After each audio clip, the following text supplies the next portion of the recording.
cover these 2 points first, and then if we have time, we'll look into the other ones. Though, for analysis, I do want to cover one thing because I think it's useful in how you approach these two as well, which is, are you guys familiar with the concept of chunking? Okay, so chunking, basically in argumentation, it said that when you want to make an impact on an argument, you want to chunk upwards, downwards, and sideways. Maybe you came across this in different terminologies. That's the only one that I came across. But think about it this way. That's your argument. That's the point that you're trying to make. And these are different directions where you can go with that particular argument. This is probably not going to be revolutionary new. It's just something that you might want to keep in the back of your head while you're building an argument. Chunking basically means that, says that you can do different directions of impact analysis on what your argument is. Very simplistically put, chunking downwards is that particular element where after you've made a point, you look at the very lowest possible individual element where that motion or that policy applies, and you illustrate what the effect of that is. Let me give you an example. We had a motion in Romania recently where you had something along the lines of this house, it's hard to translate that, this house would responsibilize employees just as much as employers in matters of health and safety. Fairly straightforward. Probably could have translated that better. But basically, when you do a chunking downwards analysis, is where you look at that core fundamental person on how it impacts, like how the motion impacts them, right, and their thought processes. So, for example, a good argument that I came across was an analysis along the lines of, look, if it's about wearing a helmet on a construction plant, your manager can tell you over and over again to wear it. You probably won't because A, you like to stick it up to your asshole of a manager and not listen to him.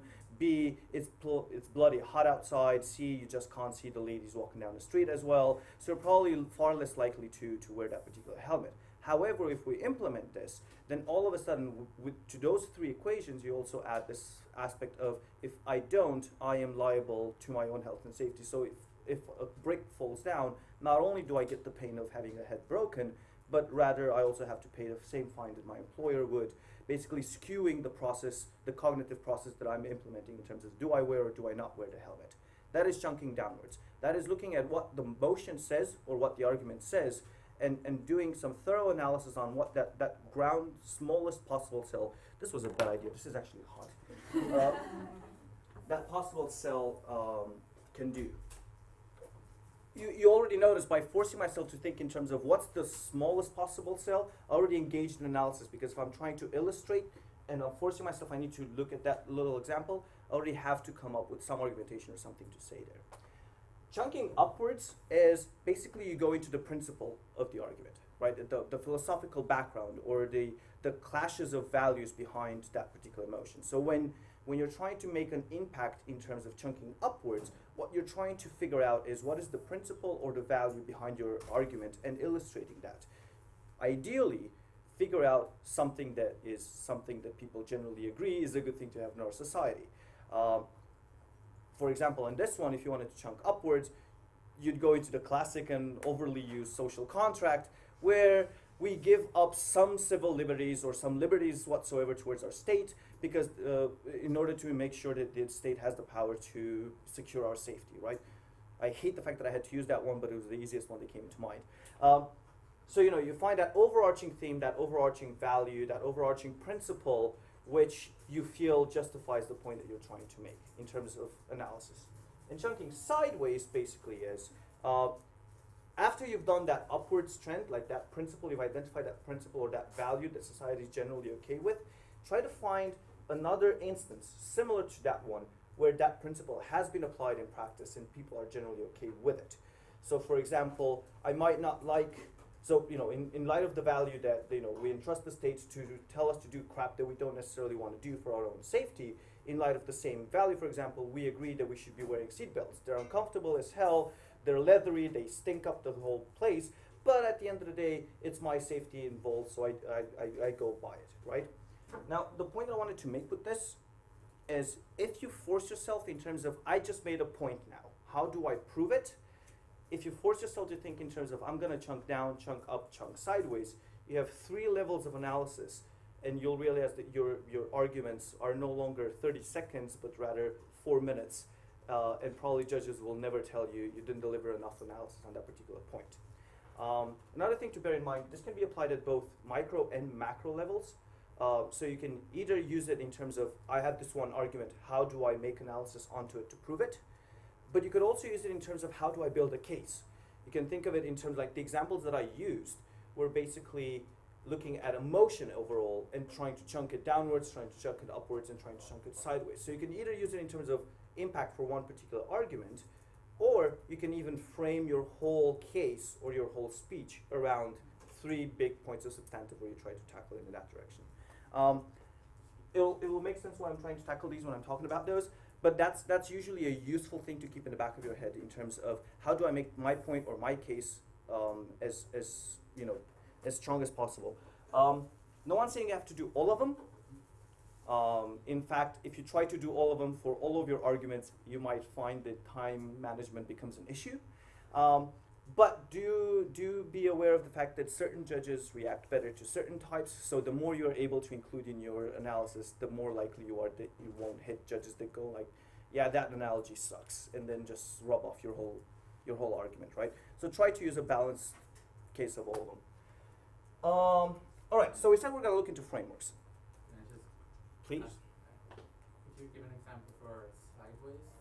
My mind is lost, obviously. Okay, well the example that I used was. Oh, you did. No, that's fine. Alright.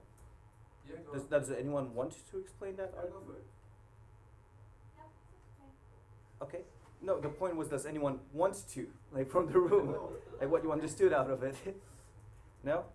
Okay, I'll do the parrot thing. So you chunk upwards in that you've identified that principle, right? The principle is, sometimes I'll allow the state to tell me to do crap that I don't want to do because it's in my greater good overall, and I acknowledge that I have empowered the state to do that. That is chunking upwards. Based on that, chunking sideways is finding another example, where within our society we've already implemented something in line with that principle, and we're okay with it. And the example in that case was the use of seatbelts. We might not necessarily find them comfortable, we might find it annoying going in and out of the car and putting them back on, but we acknowledge that the state has A, the duty, and B, the authority to impose using seatbelts upon us. Who can give me another example? Just for that principle. So if you're trying to prove the principle of the state can force us to do crap we don't want to do. Pay taxes. Pay taxes. That's interesting. Why? You mean like for the general principle? Well, we probably wouldn't voluntarily pay taxes if we could choose not to, but the state forces us to, because with the taxes it can do stuff for us, like build hospitals. Okay, it's interesting that you use that one and actually give something valid to point out. Yes, it's good sideways analysis in that the state can impose crap. Ideally, the same way that with analogies, people tell you want to use an analogy that is as close as possible to what you're trying to prove. It applies in the same manner. So a seatbelt where you're forced to do something that's uncomfortable because of your own safety is probably a bit. Yeah, that's fine. Okay. You were just at the edge. Yeah, because it intimidates me. It's looking right at me. It likes you. Sorry, I lost my train of thought. All right. But in comparison to the taxes, you're just proving, yeah, the state can force you to do stuff that you don't want to do. It's not necessarily for the purpose of safety. So when you try to think in terms of how do I make analysis sideways, or build an analogy, let's call it what it is, try to find something that is as close as possible, because the closer it is, the less likely you are with people saying, yeah, that's a bad analogy, and again, rubbing off your argument off the bat. The seatbelt example, I mean, the duty to wear seatbelts being enforceable is fairly new, I think a few decades or something. So it'd be easier for the other side saying, yeah, great, but we don't want the state telling us to wear seatbelts either, right? So it would be better to find something that seems pretty obvious is a good thing for the, or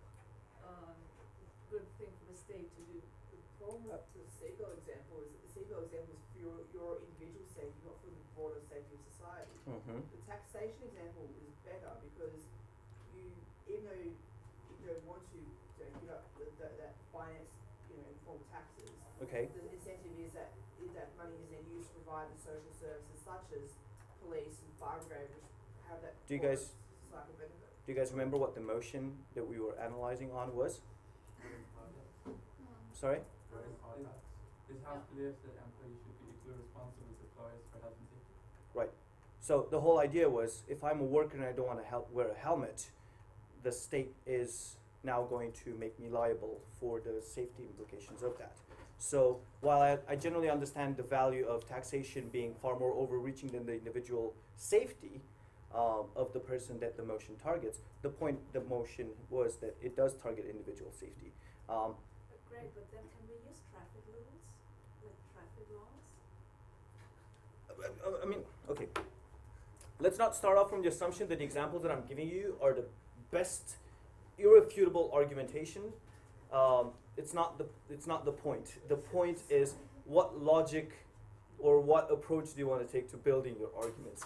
I think engaging into does a seatbelt argument stand in a debate round is probably a bit beyond the point of this. But I mean, yeah, okay. I'll try to come up with better examples. I'm sorry.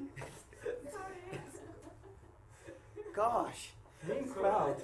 It's really alright. Okay, frameworks.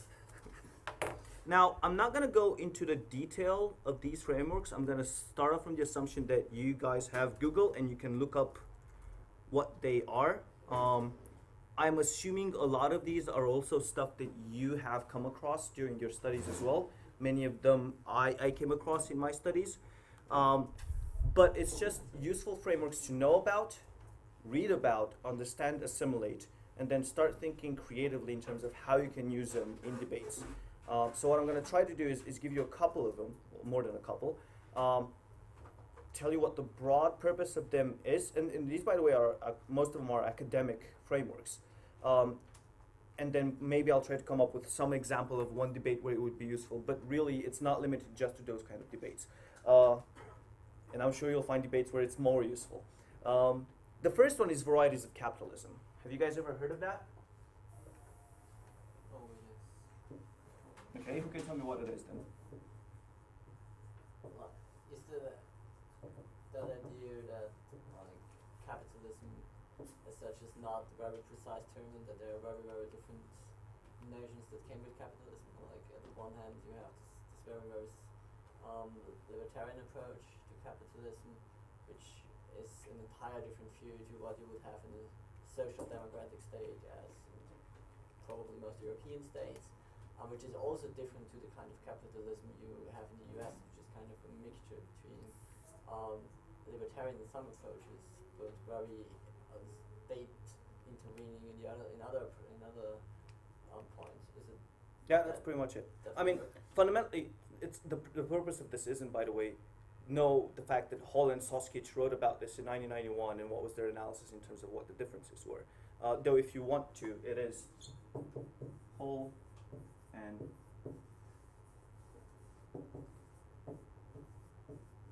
it was a book called Varieties of Capitalism where they put their whole thesis. I'm pretty sure you can find some academic journals on the matter as well, probably with a bit more updated analysis, but the framework originated from there. Can you read my horrible spelling? Yeah. Okay. Basically what they're saying is that in terms of capitalism, you need to really look into the way that the different institutions within the state interact. They look at governments, they look at unions, or the lack of in the US, and they look at what they call economic agents.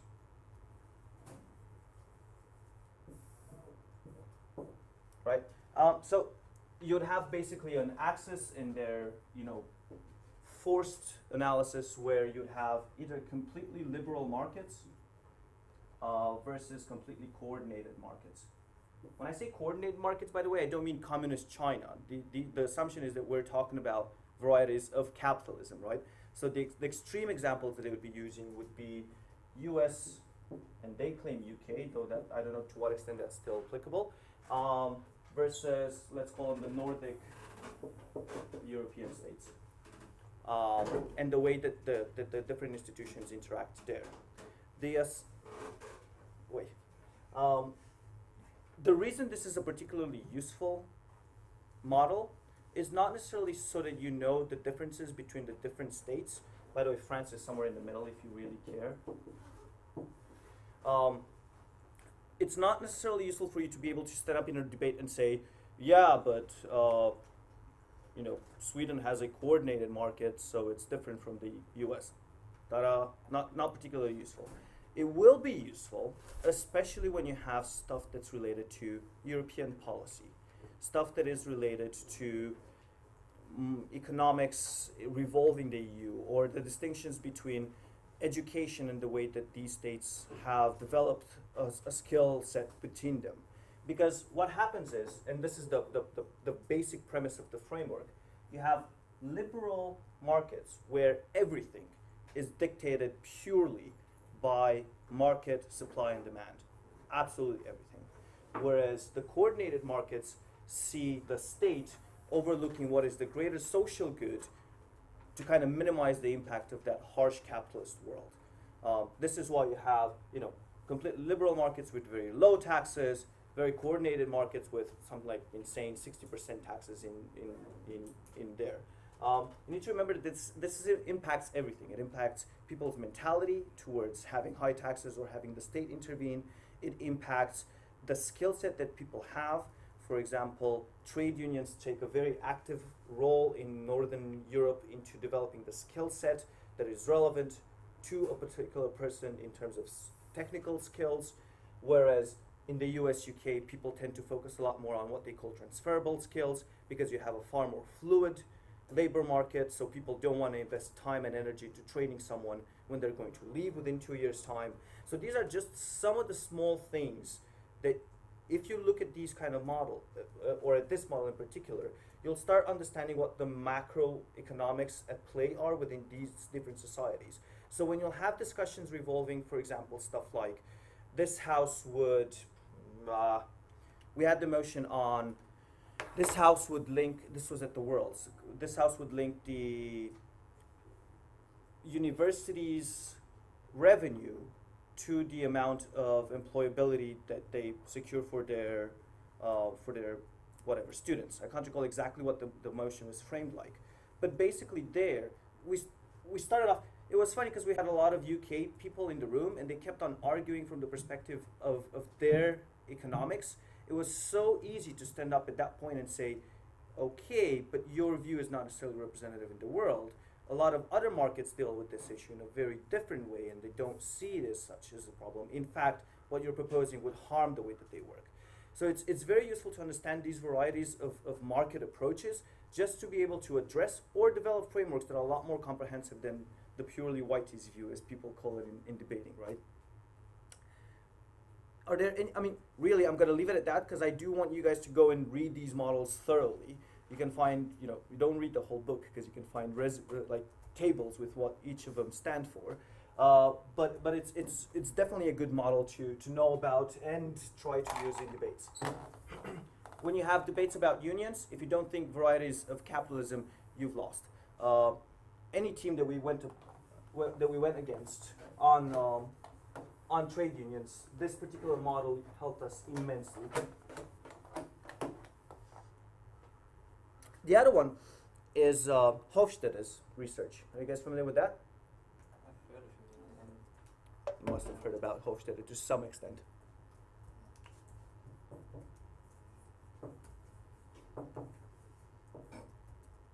Hofstede, his work was afterwards taken into what's known as the Globe Project.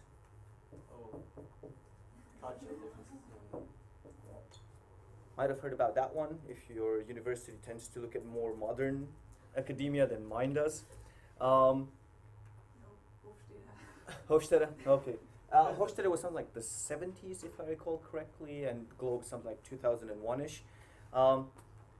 Basically, Hofstede did a study on differences between cultures, and he looked at 5 dimensions. I think Globe looked at 7 afterwards. He looked at individualism versus collectivism. He looked at time orientation.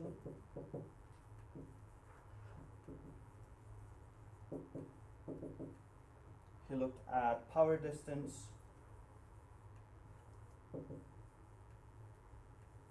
Looked at femininity versus masculinity.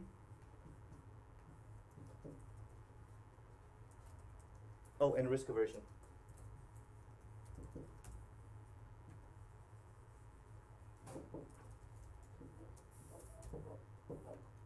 I'm pretty sure most of these make sense in terms of what they mean. Basically, to what extent do you have a society that is focused on the individual versus one that's focused on the collective? Standard easy example is US versus China. One perfect example as to where a framework like this makes sense to use is in debates like we had recently somewhere on, we should force China to become democratic, or China's democracy implementation is probably more important there than their economic development, or something along those lines. When you have people keep on saying democracy is good, democracy is good, democracy is good, yeah, in an environment where individualism thrives and you need to make your voice heard, where the focus is on the collective as a cultural norm, democracy tends to lose a lot of its sway and its attractiveness. And it might sound horrible to say, but communism is actually maybe a model that works best for them. Like, knowing frameworks like this will help you build arguments in that manner to kind of contest the very premises of arguments. Time orientation is in terms of, do you look at short term versus long term? Didn't come across a debate where this was particularly useful to date, but you might. Power distance is interesting. It looks into the extent to which people are, let's call it, fearful of authority. I think that's the most accurate way of putting it. The easy example is in the UK, for example, you tend to just walk up to your boss and call him on a first name basis. In Japan, you'll probably take a bow, call him sir, and not make eye contact. It talks about the extent to which people are reluctant to contest authority. These are useful in debates, for example, where you're talking about Middle East a lot, where it is a huge issue that you have that kind of a power distance entrenched in mentality. So overturning the incubate regime is something particularly difficult. So you could build arguments along the lines of how it takes a lot more to bring about social change than you would expect in our Western liberal democracies, and so on and so forth. So just some of the things that you might want to keep in mind. Femininity versus masculinity doesn't mean how many men you have in this society. It looks into the set of values of what people thrive for. If you want to use the buzzword of self-actualization, this would be definitely, where you hear that buzzword, this would be a debate where you'd probably want to use this a bit. Femininity looks at values, let's start with masculinity because that's easier. Masculinity looks at more material values. It looks at career success. It looks at social status. It looks at driving a Porsche, basically. Whereas a feminine society tends to pride a lot more on, soft, let's call them successes. May it be achieving true work-life balance, having serenity in your life, growing a happy family and projecting your success through them, stuff like that. I'm sorry, I probably shouldn't have made it sound so, but okay, to each his own. Generally, for example, you have Anglo-Saxon countries tend to be a lot more masculine. Nordic countries tend to be a lot more feminine. If you remember the Holland-Sausage, for example, diagram, it makes sense. Very individualistic societies tend to be very masculine, then they want to be very, liberal market, so that if I do something, I want to be rewarded accordingly. More feminine societies that don't care so much about personal, general success and are more oriented towards work-life balance and the collective good will be happier to pay higher taxes because it generates better social welfare and so on and so forth. So these things are a bit interlinked. Is masculinity and femininity more a name, just a name for? Yeah, it's just the name, the term that he used to describe them. He doesn't mean men actually do this and women do actually do this. I think when he named them as such, he probably assumed that men tend to want Porsches more than women, and women wanted babies more than men. Was it a cultural bias at the time? Yes. Yeah. Is it called different in Globe? Yes. I don't know what. I mean, you can call it as such. It's fine. And risk aversion is fairly obvious what it is. Risk aversion I used, for example, when I was talking about Japan getting nuclear capabilities again, and how society would be a bit more reluctant to go into that direction, because while it may seem easy for us to acknowledge a 1% chance of something ever happening, to them it means a lot more. So the social dialogue that you need to have to convince them to bring about nuclear capabilities again would definitely be a lot more intense. Again, something that is useful to keep in mind, and you will be able to implement in your speeches and in your argumentation. It's not something you would build an argument directly with, but it will definitely help you give analysis into a particular argument. So if you're talking about the China example, for example, collective societies, the premise that they're based on might be faulty, and that's just one of the examples. These are good stuff to really know, so that you can apply it when the time comes. Yay, it died. It got bored too. Motivational theories. Are you familiar with them? The one that's overly used in debate is Maslow's pyramid of needs. I don't think I need to go through that one. I'm pretty sure you all know about it. What's at the bottom? Physical safety. Yeah, physical safety, food, and sex. Funny enough, though in the newer exception, sex was moved up, which I agree more with. And what's at the top? Self-actualization. There we go. What's self-actualization? To fulfill your own dreams and goals. Maslow defined that as achieving the best that your potential allows you to achieve. And when you acknowledge that, that is when you're self-actualized. I don't use it as much in terms of people being self-actualized. I agree it's a good buzzword to use in debates, and I do overuse it.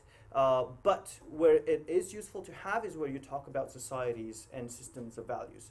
I prefer using the pyramid of needs not in terms of what do individuals need, but what do we need to secure for society first and foremost. To look, it gives me a legitimate place to point towards in terms of we can't think about democracy right now in Egypt. We first and foremost need to secure the safety of our citizens. After we've achieved that and we're comfortable with that, we can look into higher needs like securing a proper democratic process and so on and so forth. Although it's an overused one, it does have its uses, and generally I've noticed judges react quite well when used on general society's needs rather than individuals. The other one that I found useful a couple of times in debates were two of them. One was Herzberg's.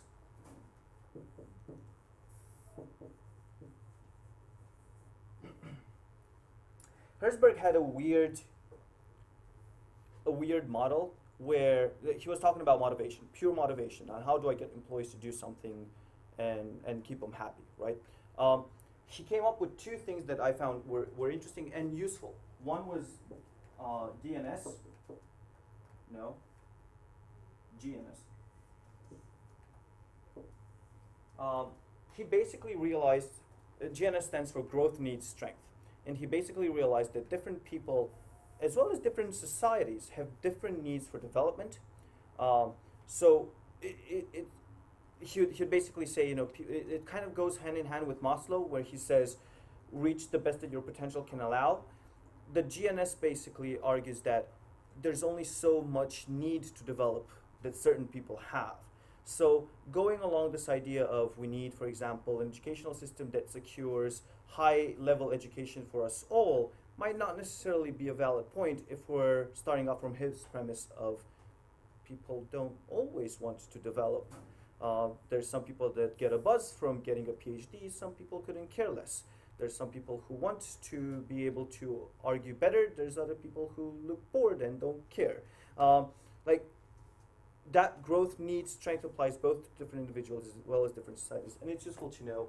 The other one is related to what he calls hygiene and motivational factors, and this is an interesting distinction that he makes on an individual basis, but I apply it usually on again societies as a whole. He talks about factors that motivate versus factors that are hygiene in nature. It's not about cleanliness. Basically what he's saying is that there's certain elements out there, like certain factors, that if present will make people happier, and those would be the motivators. Take them away, people just stay at their current level. So they don't get, less happy by not having them, they just don't get extra happy. Hygiene factors, on the other hand, if you do have them, people don't get pissed. They don't get happier, but the lack of having it makes them particularly pissed. I'll draw that because that's easier for me to understand. So I think hygiene is a very good example to illustrate it. You're not happy about a clean hotel room, but if it's not clean, Okay. you're very pissed. Okay, so let's take this as a level 0 of happy. Level 0 of happy is achieved when It's kind of like an optional happiness. plus hygiene, right? If you have hygiene, you're assured that you're at 0 level of happiness. If you don't have hygiene, minus hygiene, you're probably at minus happy, right? However, if you have motivators present, like the lack of motivators doesn't do anything, but adding motivating elements makes you happy. That is a good distinction to make between a lot of arguments that they would talk in terms of, in order to achieve, this is something that people want, or this is something that we need to secure for our people. It's useful to have in terms of a framework sometimes in order to compare the benefits that you are bringing to the table as opposed to the benefits that other debaters are bringing to the table. I've quite a lot of times managed to frame and compare between the benefits that my policies as opposed to the opposition's policies would bring forth by just making that distinction in terms of mine would actually bring about positive feelings, whereas the lack of thereof won't necessarily make any harms. Theirs are more hygiene in that they won't really add anything to it. They might help keep people happy, but it won't really add anything to it. Concept that the two cancel each other out. If you don't have hygiene and motivators, are you still? It's all in the framing, right? They could say to that they could always say, yeah, but if you don't have hygiene factors, then you have no shit starting base to make people happy from. So it's a chicken and egg, but just making that framing sometimes actually helps. And Stacy's equity theory is particularly useful as well for European debates. Stacy. And this is the last motivational one. Stacy basically says that people are only happy when their input, well, let's put it this way, when their equation of input versus output is equal to what they perceive others have in terms of input over output. So he doesn't necessarily, what Stacy brought to the table was this idea that people don't need to get paid just as much, but if I see that you're working twice as hard as me, I'll be happy to see that you get paid twice as much. If I work twice as much as you do and get paid the same amount, I'll get pissed. Now, who can hinder a guess why this is particularly useful in Europe debates, like European Union debates these days? Greece, There we go. Germany. Perceived input output, perceived carrots and sticks is a useful framework to use in these kind of debates. Those would be the models that I would definitely recommend that you look into. I'm sure I did not do them justice. These most of these are proper books. I'm sure if you take the effort to actually read through them, every paragraph that you will read will stir up a memory of one motion that you could have used it on. I can personally guarantee that. I know no one likes to read these days. I don't either. It's sometimes useful. Just if you want, I can put them all on paper at one point and just shoot them out to you guys so you can have like a takeaway checklist to go through. How are we doing on time? Not great. I'll speed up.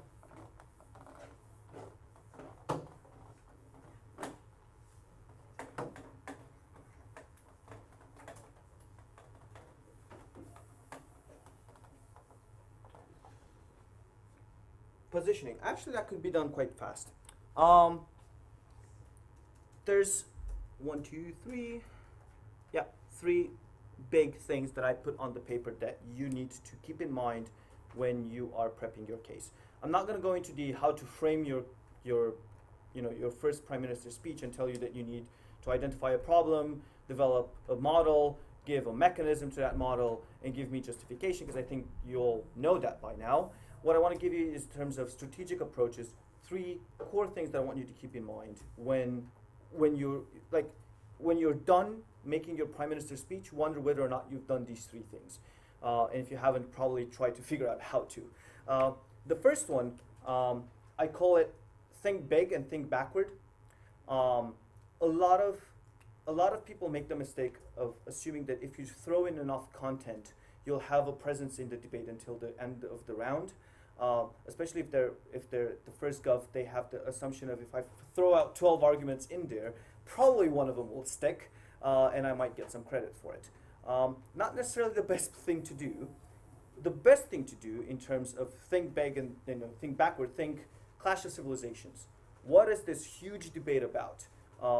What are the 2 main things that collide in this particular motion, right? Like, I know this is something that pisses you off when you're hearing feedbacks in terms of that's not the spirit of the motion, or this is not what the motion wanted of you. You go like, well, what did it want then? Try, and that is definitely something that you'll always get pissed off with. Try to think in terms of fundamental values. Remember when I told you about chunking upwards? That is where you want to go. So for example, you have the motion on, I don't know, this house regrets the implementation of the Patriot Act. What would you say are the 2 big clashing elements there? Freedom. Okay, more privacy than security, but okay. Patriot Act was about surveillance. If we have a motion on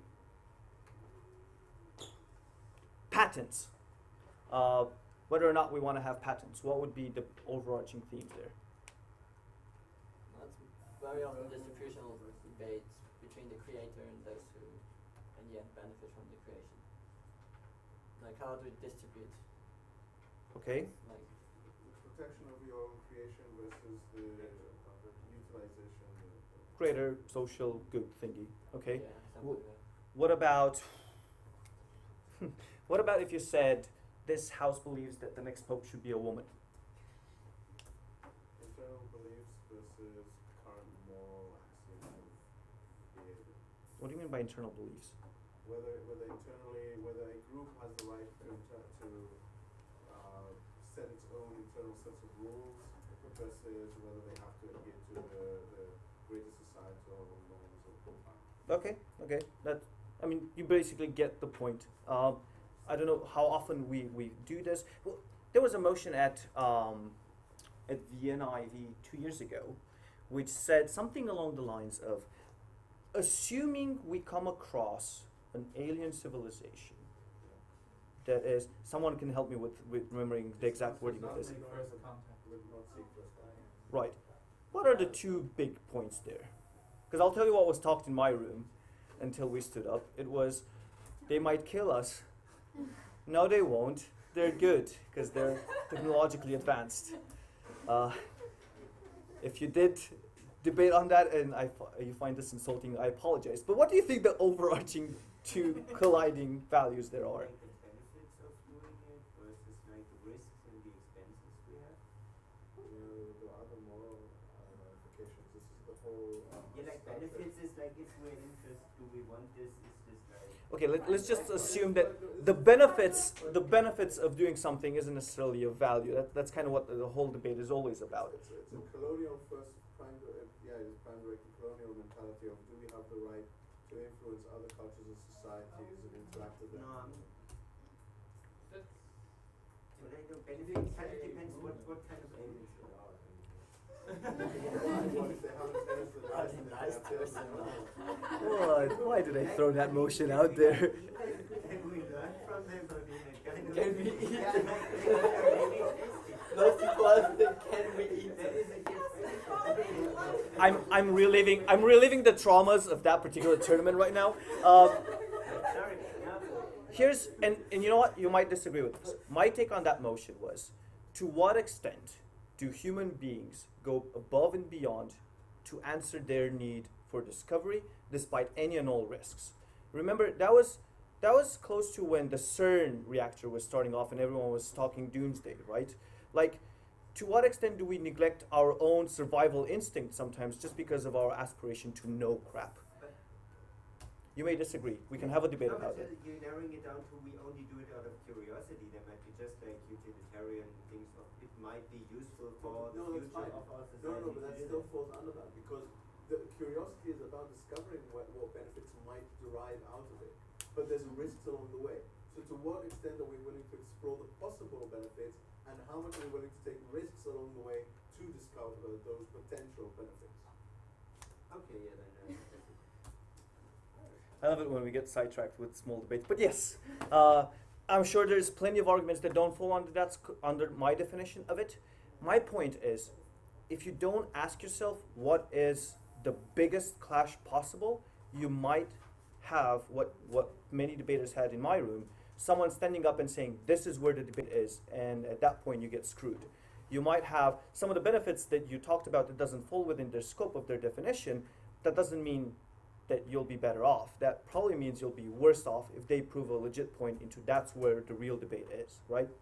So what I wanted to urge you in terms of when you think in terms of what do I want to tackle, don't think of yourselves in a position where you need to address every little good thing that this policy might have or every little bad thing that this policy might have. Because at that point you're doing what's known as carpet bombing. You're just trying to check off substantive matter without giving it any real analysis, right? What you want to do is remember that at the end of the day, a judge will look at areas of clash. They'll look at 2, 3, should. Okay, granted, should. In the ideal world, the judge will look at areas of clash. What you lost in Budapest, get over it. No, that's not about that. That's a completely different thing. I know, but that was an easy stab. So what you want to try to do then is try to predict, rather than what is the best arguments to put on table, try to predict what the areas of clash will be. Because it's not really that hard. If you're talking about the Patriot Act, for example, throw some ideas out there. What do you think the biggest areas of clash are going to be? Yeah, privacy definitely versus security. We have to. Okay, that's obviously going to be one. Like, to what extent do we entrust the government is good? Like, not ill intent and won't abuse. To what extent do we need this? To what extent has it helped us? And probably do we want it? That's about it. Like, I don't see off the bat what other arguments you could throw in a debate that won't fall under one of these categories. Or, the classics. Will it work? Do we want it? Or will it achieve what we wanted? Those are crappy areas of clash. Don't think in that terms. But the point is, rather than building in terms of, like, I know because we do this when we brainstorm a lot, like, oh, there's that argument as well. So we come up with like 1, 2, 3, 4, 5, 6, 7, and then we try to kind of prioritize them a bit, and we try to put them in order, and maybe we'll scrap the last one because we think we don't have enough time. The ideal way to go about it when you brainstorm is rather think in terms of, we're probably going to have at most these 4 huge areas of clash. What we want to do then is take each of them and start thinking in terms of argument, argument, argument, argument, argument, argument. And then maybe my colleague could develop this one a bit more, or maybe add another one here.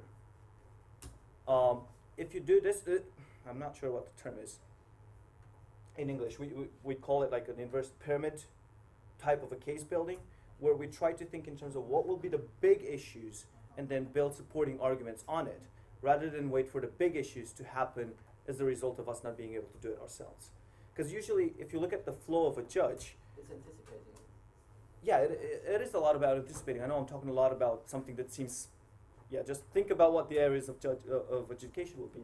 But if you look into the flow of a judge, I'm talking about the old world schools flows right now. I'm not talking about the BP ones because it's easier to illustrate it. you'll actually notice arguments tend to start getting clustered. Because judges, in order to make a decision, need to find patterns. If you don't give them those patterns off the bat, they'll start coming up with their own, and they might not be what you want them to be. If you tell them, we believe that at the very beginning, just say, we believe that the core fundamentally important aspects to cover in this motion are going to be, will it work? Do we believe the government is not going to abuse it? And to what extent are we willing to secede our civil liberties for the feeling of safety? You can then do a proper roadmap on your argumentation, but you've already given him a framework on how to think about the debate. He will appreciate the effort, if not the actual accuracy of it. And you at that point run a good chance of him actually interpreting the motion in your biased way of defining it. So I would definitely encourage you guys to do that.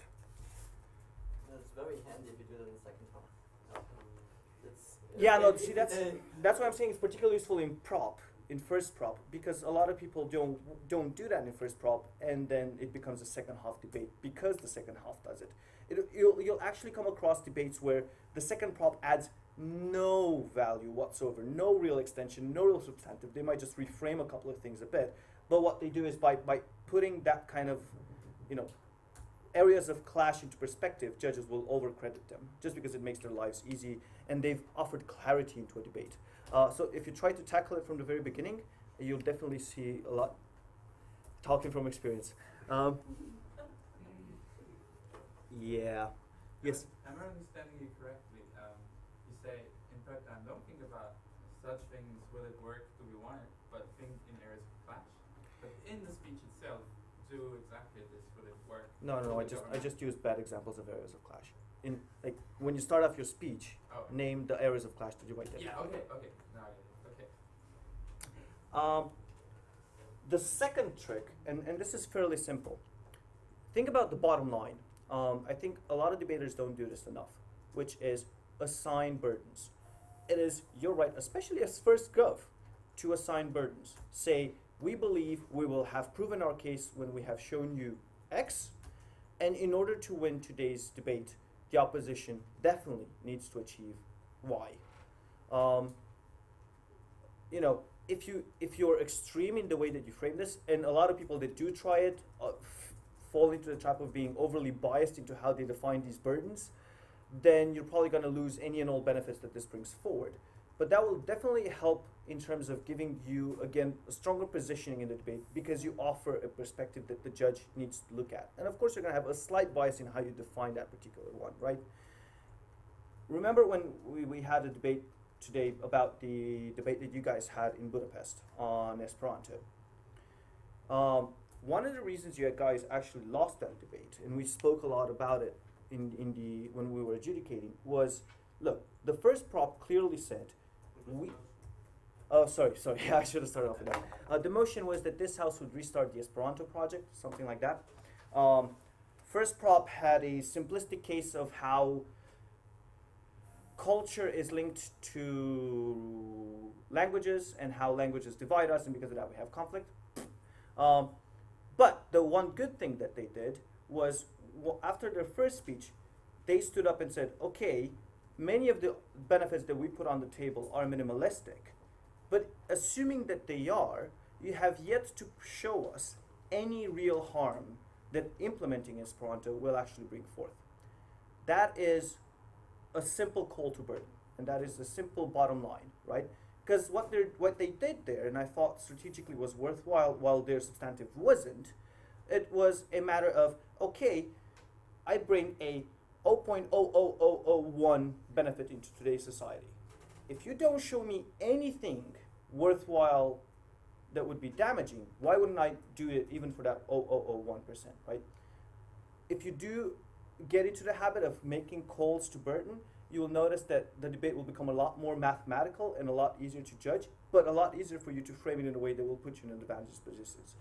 There are, of course, a lot of people that say, you never highlighted any disadvantages to my policy, when there, in fact, there's like 7 points of substantive on how damaging it will be and how it will cause Armageddon. Don't do that, but do try to think in terms of, when I stand up and speak, have they Have they fulfilled that burden? Have I placed any particular burden on them? And if not, how do I do so? And if they did fulfill their burden, how do I minimize it? Or how do I, add some of my added value on the bottom line as opposed to theirs, to put a comparative. And the last thing is the overarching theme. I call this the paradigm shift, which is something that I've noticed more and more teams are focused on doing, which is, rather than trying to throw a lot of substantive into this has happened, this has happened, this has happened, this has happened, this has happened, and this will be good, what they try to do is show you how they will revolutionize the world. They like, I've seen debaters go through, especially eliminatory rounds, with one substantive argument that was, its impact was blown so much out of proportion and so emphasized that how much it revolutionized the world that it gave the impression that, wow, that really matters in today's debate, so we're going to credit them for bringing that to the table. There's two things here. Of course, that means impact, impact, impact, impact. No, don't just say this is the benefit that we're bringing to society, but also emphasize how good that will be and make an impact analysis on it, which is where you have the chunking.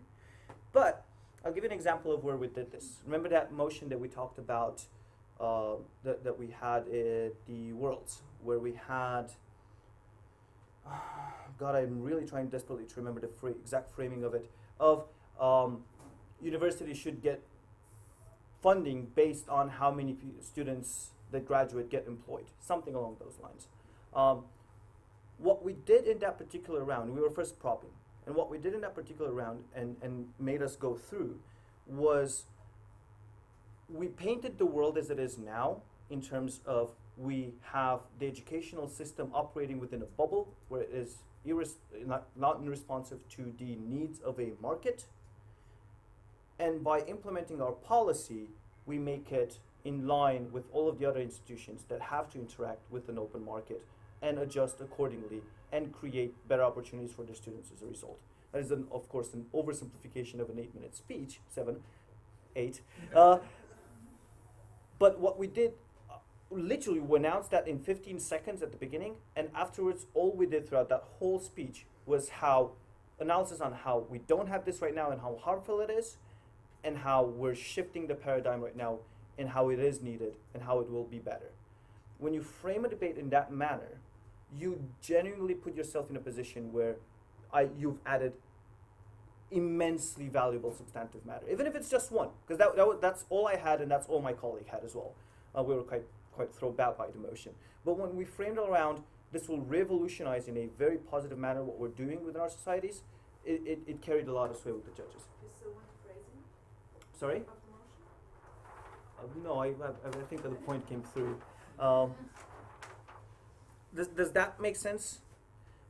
It's kind of in line with think about what the big things is, but also in terms of when you're proposing a change, it kind of links to the thing that people say, you haven't shown me a mechanism, like how you're bringing about solvency. It's kind of linked to that, in that, especially if you're first propping and you have that burden of how will this make the world better, frame it in a manner that it completely revolutionizes the world. Even if it's, I don't know, I took a dump this morning, make it sound like it's the biggest godsend dump in the universe, and how people will cherish you and prize you and write songs about it on the long run. Ideally, don't do it about dumping, but yeah. Just a question, were you closing in this debate? No, we were first propping. Okay, first problem. Yeah. Were you Prime Minister? Or Yeah. whoever was Prime Minister, could you show to the judges how important and what this actually meant, how relevant it was, or did it take mostly the second speech to show what the impact on the debate? No, my whole speech revolved around how we have universities operating into a bubble because they lack the incentive to adjust to the market, how disastrous that is for students, and that's where the whole harm analysis came in. With 50% unemployment rates for under 25-year-olds, which is disastrous and stuff like that, and the ramifications of that on the long run. So portray a very damaging image of what's going on in the status quo. Say briefly what we want to do and how we're going to synchronize, and that took me 30 seconds. And afterwards it was a matter of how this was basically chunking down analysis, right?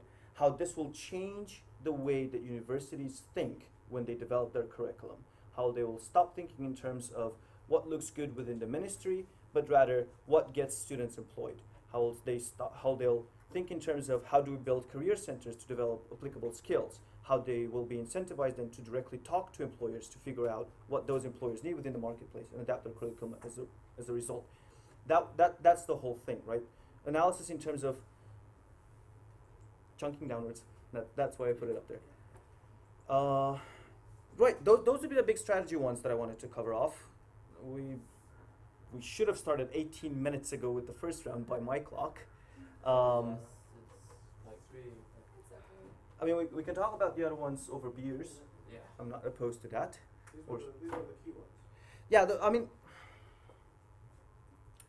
here, the only one big thing that I would recommend that you know about, I'm not going to talk about ethos and appeal to credibility because I think that's all to Plato. I'm not going to talk about pathos and appeals to emotions because that's just cheap. In logos, what is useful to know, you probably have heard about induction, deduction, and analogies over and time again. The one process that few people are actually aware about is called abduction.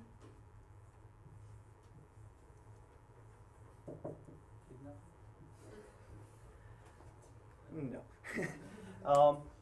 It basically talks about, I think the example that I came across first when I was reading about this methodology of building a logic argumentation said something along the lines of, the grass outside is wet. There's no proof that there was a specific cause, like a hose or anything like that. So the easy assumption to make is that it rained outside. I'm probably oversimplifying that example. But basically what abduction does is it's the logical process whereby, in lack of any reason not to believe that this was the case, the most reasonable and proximate reason for something is probably the reason for it. It's probably an overcomplicated way of just saying Occam's knife.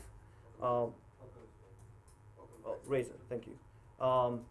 But the point why this is important was not necessarily just because you want to always appeal to the easiest simplified solution in a round. But what you need to remember, and this was the thing that I found useful when I read about this, was the fact that it was talking about whenever you hear that kind of an argumentation, you as the person hearing it take what's known as a leap of abduction. Like, the more proximate that relationship of cause and effect is, the less effort and trust I need to put into you to buy into it. This is why they're talking about, say this is a cause, this is an effect. Say I said, if I come to Vienna with my track record, I'll probably leave beaten up.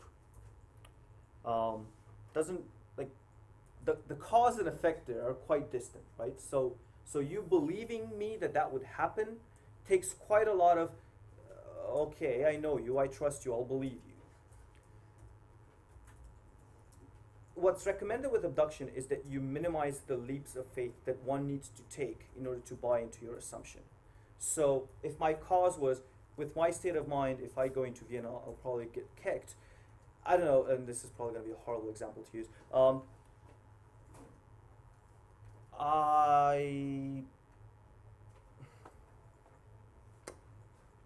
I'm sorry. I believe that Hitler and Second World War was primarily caused by the Austrians because they did not shoot down Hitler when he was born. They should have seen it coming. It was probably a result of their educational system. And this belief system, I'll probably stand up in the crowd in the main plaza square and scream it out loud and, have a go at all of the Austrians that I see. That's leap one. Leap two, people might potentially not be happy with hearing that, and the more that they're looking down upon me for being insane and screaming that out in the middle of the plaza, I might get more and more adamant about it, and they might get even more upset. That's leap two. them getting very upset with me might probably lead to the police stepping in, me putting up a fight, and getting hosed down. That's step 3, and that's probably when I would get the beating as well. This was a crappy example to use. But what I tried to put there is, the more I explained what was going on, the more I took this cause and this effect, and I minimized the leaps of abduction between it. This is primarily the issue that people have when they hear the feedback of, you didn't give me enough analysis as to why this would happen. We sometimes make statements that we believe flow one into another in terms of argumentation. The judges sometimes go like, yeah, I didn't really buy that. That's probably because the leap of faith that the leap of abduction that you took there was a bit too big. Sorry? No, it's a leap of faith. Leap of faith is a good mistake. You assume that one causes the other. I say, well, I can see alternative, or I don't see how you made that connection. You need to either explain to me how that connection got there, or explain why any of the other connections I see aren't true. That's pretty much it. Especially if you're starting off with the definition of abduction, which said, in lack of any proof of otherwise, this is the most reasonable explanation, right? Like, the bigger that leap there is there, and the bigger the blank that is, the more room you have for debaters or judges' mind to go in terms of, well, there's this alternate thing that could have caused it, or there's this alternate thing that could have caused it. If you break it down into small steps, A, that counts of analysis. I did this, and then this happened, and then this happened, and then this happened. But B, you minimize the room where alternative causes might step in. It's generally a very good thing to remember in terms of, I thought I proved something, I said it. And then people saying, no, you didn't. You were either assertive or you just never even analyzed it. It's probably a result of that. And it's definitely something worthwhile remembering. POIs I'm not going to go into. Okay. I think we should start with